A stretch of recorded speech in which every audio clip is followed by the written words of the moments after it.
অনেক তো হলো সর্ষে ইলিশ বা ইলিশ ভাপা, তাই আজকে আপনাদের সাথে শেয়ার করতে চলেছি ইলিশ পোস্ত। এই রেসিপিটি এতটাই সিম্পল এবং এতটাই কম উপকরণ দিয়ে রেডি হয়ে যায়, আর এতটাই যে সুস্বাদু লাগে সেটা আপনারা দেখলে শুধু হবে না, না বানালে আপনারা বুঝতেই পারবেন না যে রেসিপিটা এতটাই সুস্বাদু। তাই রেসিপিটি ঝপ করে সেভ করে রাখুন এবং শেয়ার করে রাখুন, যাতে বানানোর সময় কোনো অসুবিধেই না হয়। প্রথমে একটি ইলিশ মাছ নিয়ে নিয়েছি।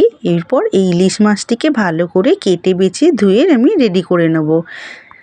পিস করে রেডি করা হয়ে গেছে এবং সবকটির মধ্যে আমি ভালো করে নুন ও হলুদ মাখিয়ে রেডি করে নেব। ইলিশ মাছ যেহেতু নরম, অনেকে কিন্তু এটি কাঁচা অবস্থায় করে, আমি কিন্তু এখানে একটু ভেজে নিয়ে রান্না করব, তাহলে কিন্তু স্বাদটা আরও ভালো লাগবে। সবকটি মাছ আমার এখানে খুব ভালো করে ম্যারিনেশন করা হয়ে গেছে।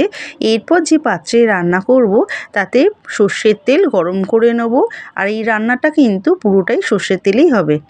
আমি কিন্তু ওখানে একেবারেই তেল দিয়ে নিচ্ছি, সেকেন্ডবার কিন্তু তেল দেবো না। একে একে মাছগুলো দিয়ে ভাজতে দিয়েছি। যতক্ষণ ভাজা হবে ততক্ষণ শিলের মধ্যে পরিমাণ মতন সর্ষে, ঝাল অনুযায়ী লঙ্কা নিয়ে মিহি পেস্ট করে নিয়েছি। অন্যদিকে মাছগুলো আমার এক পিঠ ভাজা হয়ে গেছে। খুন্তির সাহায্যে আর এক পিঠ উল্টে দিয়ে ভালো করে ভেজে একটি পাত্রে আমি তুলে রাখবো। মাছগুলো কিন্তু আমি হালকা ঠান্ডাও করে নেব। এরপর আমি যে পোস্ত লঙ্কা বেটেছিলাম সেইগুলোই মাছের মধ্যে খুব ভালো করে মাখিয়ে নেব। খুব ভালো করে মাখিয়ে নেওয়া হয়ে গেলে আমি কিন্তু মিনিট 5 রেস্টে রেখে দেবো, যাতে খুব ভালোভাবে প্রবেশ করে মাছের মধ্যে।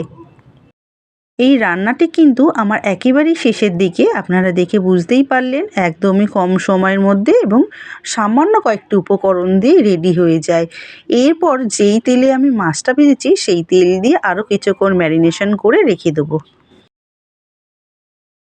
হয়ে গেলে যে পাত্রে আমি রান্না করে নিয়েছিলাম, মানে মাছটা ভেজে নিয়েছিলাম, সেই পাত্রে একে একে মাছগুলো দিয়ে থালা ধোয়ার জল এবং বা মশলা ধোয়ার জলটা দিয়ে স্বাদ মতো নুন দিয়ে ভালো করে খুন্তির সাহায্যে মিশিয়ে নেব। এখানে বেশি নাড়ানো যাবে না, কারণ ইলিশ মাছ আমরা কম বেশি সকলেই জানি যে ইলিশ মাছ খুবই নরম হয়। তাই আলতো হাতে খুন্তির সাহায্যে মিশিয়ে যখন এরকম ফুটে আসবে, স্বাদ ব্যালেন্সের জন্য হাফ চামচ চিনি দিয়ে ঢাকনা চাপা দিয়ে মিনিট 2-3 ফুটিয়ে গ্যাসের চুলা অফ করে দিলে কিন্তু রেডি হয়ে যাবে পরিবেশনের জন্য এই সুস্বাদু ইলিশ পোস্ত রেসিপি। আপনারা একটু ঝালও যদি খেতে চান তাহলে কিন্তু ওপর থেকে চেরা কাঁচা লঙ্কা ছড়িয়ে দিতে পারেন। রেসিপিটি দেখে যথেষ্ট লোভনীয় হয়েছে এবং খেতে কিন্তু অসাধারণ হয়েছিল। তাহলে এই রেসিপিটি আপনারা কবে বানাচ্ছেন এবং বানানোর পর কিন্তু অবশ্যই একটা রান্নার পিক তুলে আমাকে পাঠাবেন। ভিডিওটি সম্পূর্ণ দেখার জন্য অসংখ্য ধন্যবাদ। আজকের রেসিপিটি আপনাদের ভালো লাগলে লাইক, শেয়ার এবং কমেন্টের মাধ্যমে জানাবেন যে আপনাদের কেমন লাগলো। আর হ্যাঁ, আমার এই চ্যানেলে আরও নিত্য নতুন ভিডিও পেতে চ্যানেলটি অবশ্যই সাবস্ক্রাইব করে পাশে বেল আইকনটি প্রেস করে রাখবেন, যাতে সবার আগে নতুনত্ব ভিডিও আপনার কাছে পৌঁছাতে পারে।